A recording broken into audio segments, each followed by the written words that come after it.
qurbonlikni qilganimizdan keyin taqsimoti 3 ga bo'linadi. Birinchi qismi qurbonlik so'yolmagan yo'qsillarga sadaqa sifatida. Ikkinchi qismi bir pishirib ziyofat qilasizmi yo qarindosh urug' qo'ni qo'shni chaqirasizmi? Uchinchi qismi bola chaqani ixtiyoriga qoldirasiz. Agar oilangiz katta bo'lsa, bolalaringiz ko'p bo'lsa, go'shtlarni hech kimga tarqatmasdan olib qo'yishingiz ham mustahab amallardan deyilgan. Kimda kim qurbonlikka so'yilgan jonivorni terisini sotaman desa, qurbonligi xabata bo'ldi. Qurbonligi yo'q, qabul emas. Uni terisi sotilmaydi. Bir muhtoj odamga hadya qilinadi, ehson qilinadi yoki sotsangiz sotgan pulining qiymati muhtoj odamga olib borib beriladi. Qurbonlikni so'yadigan qassobga pichoq haqqi go'sht olib rozi bo'lgin demaysiz. Kalla pochchasini bermaysiz. Yo bo'lmasam terisini bermaysiz. Boshqa bir narsa bilan ko'ynini olasiz. Agar muhtoj odam bo'lsa qassob el qatori go'shtdan berib rozi qilishlik joiz deyiladi. Lekin qolgan paytda mana shu pichoq haqqi sifatida qurbonlikni go'shtini olgin degan gap gapirilmaydi. Endi qurbonlikni so'yishlikning hukmi, agar egasini o'zi qo'li bilan qurbonlikni so'ysa savob. Qo'li bilan so'ya olmasa bir insonga vakolat beradi. Birodar, qurbonligimizni so'y bering. Lekin qurbonligingiz so'yilayotgan paytda oldida turing. Hazrati Fatima onamizga payg'ambarimiz marhamat qilgan ekanlar: "Ey Fatima, qurbonlikka so'ydirayotgan jonlig'ingni bir tomonidan o'zing qo'ling bilan ushlab turgin. Uni halqumidan birinchi qon yerga to'kilishi bilan gunohing Xudoning dargohida mag'firat qilinadi" degan ekanlar. Shuning uchun o'zingiz qo'lingiz bilan so'ysangiz savob.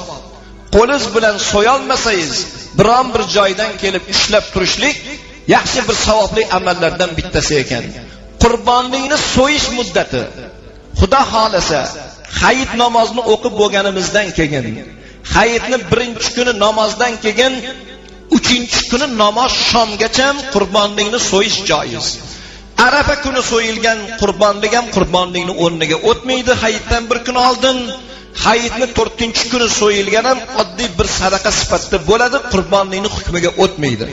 Shuning uchun muhtaram birodarlar, 3 kun hayit mobaynida qurbonlikni so'yib, 3-chi kuni namoz shomgacha kechqurun qurbonlik so'yilmasin, makruh deyilibdi.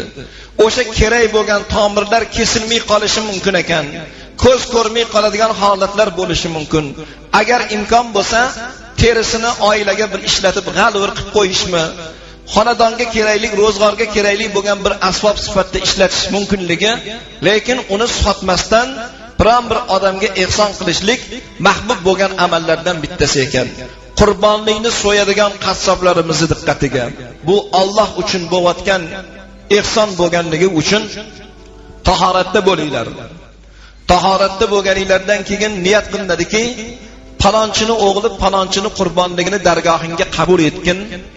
Alloh seni yo'lingda so'yilayotgan bu jonliqni degan niyat bilan, ya'ni qurbonlik tuyadan boshqa jonivorlarni qiblaga qaratilgan holatda chap tomonni usti bilan yerga yotqizib so'yishdan oldin takbir etiladi.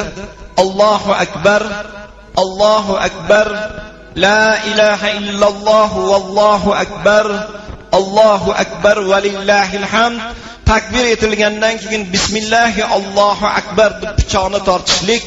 Bismillahni to'liq etmasangiz ham bismillah, subhanalloh, alhamdulillah lafzi bilan pichoq tortilsa ham maqsadga muvofiq deyiladi. Yana bir narsa, qurbonlikdan tashqari bo'lgan paytlarda ham men har qurbonlik arafasida ta'kidlaganman, qassoblarimiz eshitsin. Qo'y Alloh yaratgan mahluqlardan bo'lganligi uchun siz biz qurbon bo'lardik, shuni jannatdan chiqarmaganda. Shu qurbonlikka so'yayotgan paytda oyog'ini boylab qo'yib, ko'zini oldida pichoq qayrab turmaylar. Hazrati Umar bir qassob qo'yni oyog'ini boylab pichoq qayrab turgan paytda qamchin bilan urgan ekanlar. So'ymasdan oldin so'yib bo'lding-ku. O'zingni bir tasavvur qilgin, shu jonlikni o'rnida oyog'ingni boylab ko'zingni oldida pichoq qayrasa qaysi holatda bo'larding? Buni ham tanasida joni bor-ku degan ekanlar.